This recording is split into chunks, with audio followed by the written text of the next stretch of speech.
सरस्वतीं व्यासं ततो जयमुदीरयेत्। मूकं करोति वाचालं पङ्गुं लङ्घयते गिरिं यत्कृपातमहं वन्दे परमानन्दमाधवम्।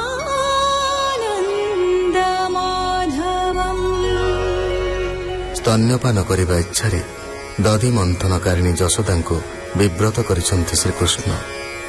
से उतरी पड़ुथिबा क्षीर संभाळिया को गले कृष्ण दधि भांडटी को भांगिछंती। रोल उपरे चढ़ी शिकारु लवणी चोरी करिसंती। धरिबाकु चाहिए धाइंछंती। शेषरे धरा पड़िछंती। दामबंधन लीला संपन्न होईछि। जीवर व्यग्रता और कृष्ण कृपारु प्रभु बंधा पड़ती। श्रीकृष्ण जामलार्जुन गछ तले रोलरे बंधा होइछंती। परीक्षित उवाच भौमुनि कुबेर कुमरे वृक्ष होइले गोपपुरे। कि दोष कले नारदरे साप पाइले कि पापरे।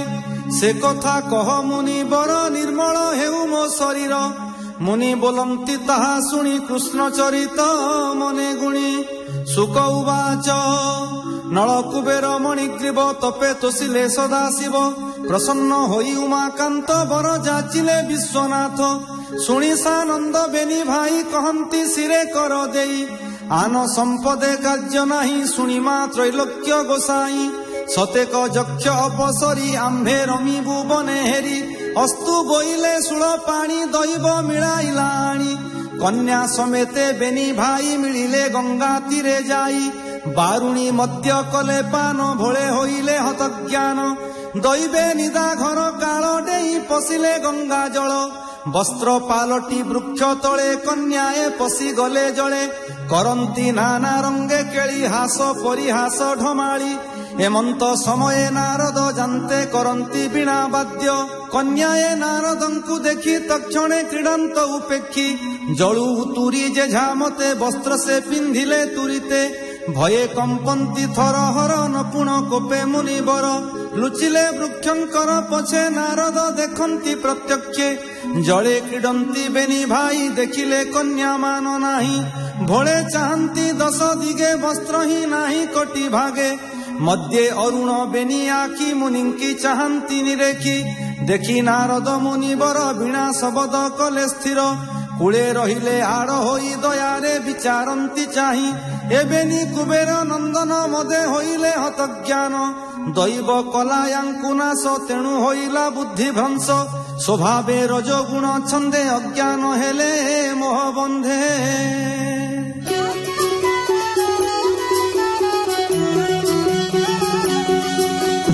एते विचारी मुनिवर चंचल चित्त कले स्थिर। बोलंती दया भाव चित्ते नाश ए जीवे एहि मते। दैवे गर्व एहांकर अज्ञान संसार व्यवहार। मागिले साते कन्यारती ए मुढ़े किछि न जानती। कोपे बोलंती मुनिवर सुण हे कुबेर कुमार। अर्जुन वृक्ष रूप होई प्राण बंचिब बेनी भाई।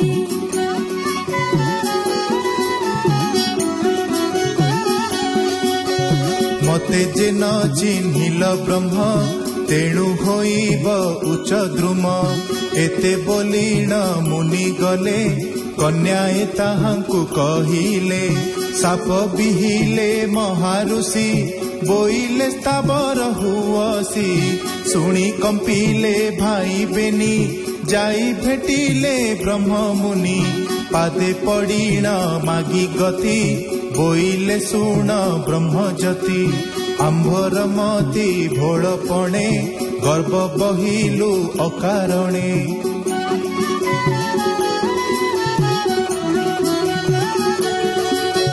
अमोघ वचन ए तोर व्यर्थ नोहे मुनिवर। उत्तम कुले होई जन्म कलु जे पाप नीति मान। ए मन्ते कांदी उच्च स्वरे बोलंती कुबेर कुमारे।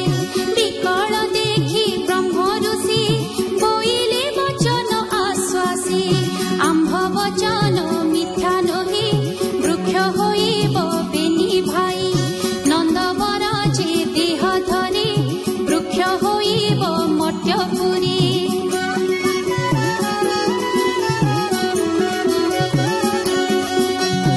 अष्टाविंशति द्वापरेण जन्म लभिबे नारायण विष्णुर दिव्य रूप चाही स्वर्गे आसीब बेनी भाई जहु करुणा सुळ पाणी सतेक कन्या देले आणी तुम्भर साप मोक्ष जाए एमाने थिबे सेही ठाए मुनि सापरे बेनी भाई वृक्ष होइले गोपे जाई सुण पांडव चूड़ामणि रोल टाणिले चक्रपाणी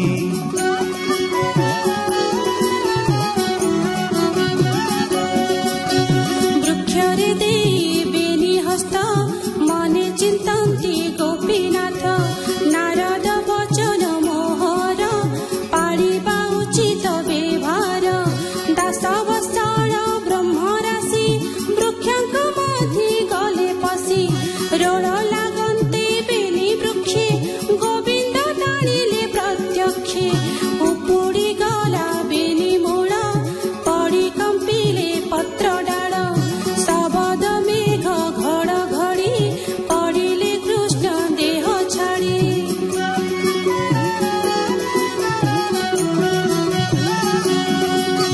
देह लागन्ते भावग्राही बाहर हेले बेनी भाई अनल प्राय तेज राशि गंजंती दिवा कर शशि कृष्ण को देखी बेनी भाई चरणे शिर देले नेई चित्त निवेशी पद्म पादे बोलंती शोक गद गदे कृष्ण परमानंद हरि परम पुरुष मुरारी लीलाए करी विश्व माया भक्त जनरे करु दया